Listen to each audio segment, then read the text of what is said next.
មានបងប្អូនយើងពីរនាក់គាត់សួរថាហេតុអ្វី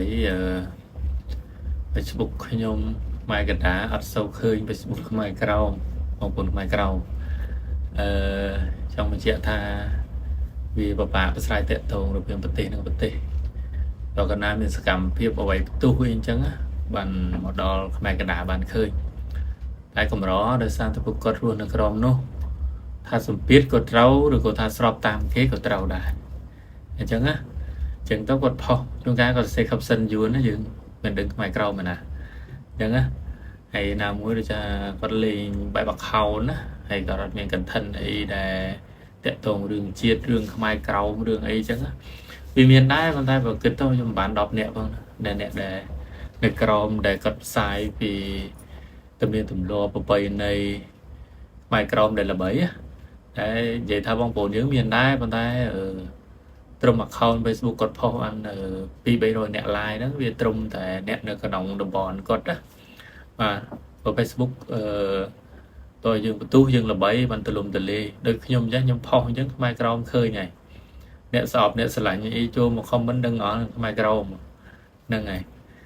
ទៅដល់ប្រទេសសៀមក៏ឃើញដែរសៀមក៏មើលឃើញដែរខ្ញុំចូលឆែកឃើញអស់ដោយអាមេរិកឬក៏បារាំងឬក៏អូស្ត្រាលីអីមិនដឹងកាណាដាអីមិនដឹងឃើញខ្ញុំទាំងអស់ដោយសារ page យើងវាល្បីហើយនឹងពួកគាត់តាមដានពីសកម្មភាពពីការចែករំលែករបស់យើងព័ត៌មានពីខ្មែរក្រមអញ្ចឹងណាបាទដល់ពេលបងប្អូនផ្សេងថាគាត់រងសម្ពាធឬក៏គាត់ស្របតាមគេតែម្ដងទៅក៏ថាបានដែរអញ្ចឹងហើយពួកគាត់ផុសទៅកម្រដែលបងប្អូនខ្មែរកណ្ដាលឃើញលុត្រាណាមាន brand មួយគ្នាយើងកាលមាន brand មួយគ្នាក៏មិនច្បាស់ថាបានឃើញទេបើគាត់ផុសដូចថាបានត្រឹម100-200 like អីចឹងមានតែគ្នាឯងសិស្សញាតិបងប្អូនឃើញហ្នឹងហើយមួយទៀតគាត់ចែករំលែកតែជីវិតរបស់គាត់ធម្មតាអញ្ចឹងណាមានបងប្អូនខ្លះទៅគាត់ដើរថតទេសភាពវត្តអារាមឬក៏ថតពីប្រពៃណីទំនៀមទម្លាប់យៈរំរបាំឬក៏ចង្វាក់រំចង្វាក់អីអញ្ចឹងណាតែវាច្រើនបើបងប្អូនឃើញហ្នឹង page ហ្នឹងពួកគាត់នៅខ្មែរកណ្ដាលដែលជួយផ្សព្វផ្សាយពួកគាត់រកចំណូលពី Facebook វិញអញ្ចឹងពួកគាត់ជួយផ្សាយជួយអីចឹងទៅបាទតែទៅតែមួយរយៈក្រោយហ្នឹងទេតុង2020 21 22បានផ្សាយនោះទេហើយដូចជាខ្ញុំផ្សាយពីខ្មែរក្រមតាំង2015មកដល់បច្ចុប្បន្នហ្នឹងហើយដូចមានខ្មែរក្រមខ្លះគេថាហេតុអ្វីថាខ្មែរកណ្ដាលស្គាល់ខ្មែរក្រមតាមរយៈសាធារណវាមិនទាំងអស់នោះទេតែស្គាល់តាមរយៈខ្ញុំមែនតែខ្ញុំមកផ្សាយឲ្យល្បីហើយខ្ញុំគឺជាខ្មែរក្រមដែលខ្លាយទៅជាតារាចម្រៀងសិល្បករដែលមានឈ្មោះបោះសម្លេងមុនគេនៅខ្មែរកណ្ដាលដែរបាទបងប្អូនមកមុនមកអីខ្ញុំមិនដឹងប៉ុន្តែពួកគាត់អត់ហ៊ានបញ្ចេញពួកគាត់អត់ប្រកាសខ្លួនថាខ្មែរក្រមផងអញ្ចឹងណាអ្នកលៀមអញ្ចឹងទៅបាទហ្នឹងបញ្ហារបស់គាត់តែខ្ញុំបញ្ចេញហើយអញ្ចឹងទៅគេចាត់ទុកថាស្គាល់ខ្មែរក្រមតាមរយៈសាធារណច្រើនហ្នឹងហើយអញ្ចឹងណា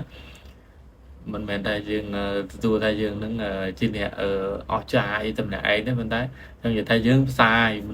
បងគេអញ្ចឹងទៅតែបានល្បីតែអញ្ចឹងទៅបងប្អូនក៏ធ្វើតាមច្រើន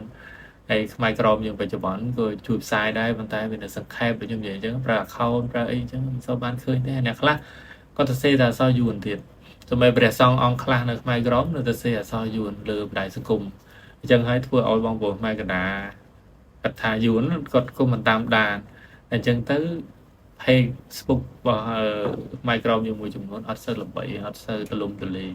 អញ្ចឹងយើងអត់ទទួលបានតែខ្ញុំក៏បើខ្ញុំទៅស្រុកខ្ញុំផ្សាយនឹងខ្មែរក្រមបន្ទុះលឿនណាបាទតែសំបីបើយួនដឹងថាខ្ញុំទៅគឺល្បីអញ្ចឹងមិនឲ្យសិទ្ធិទៅទេបាទហ្នឹងហើយរឿងថារូបភាពដែលខ្ញុំកាត់តឬក៏ខ្ញុំបង្ហោះ AI ឬអីមិនដឹងសំខាន់អានោះយើងមនោសញ្ចេតនារបស់យើងសម្រាប់ទឹកដីរបស់យើងដើមកំណើតរបស់យើងទីណាអញ្ចឹងហ្នឹងហើយចង់រឿងយ៉ាងពិតក៏ថាពិតចង់ថា AI ក៏ថា AI តាមហ្នឹងមនុស្សយើងវាមិនអាចណាបង្ហាញទាំងអស់ឲ្យគេឃើញបាននោះទេបាទហ្នឹងហើយអរគុណ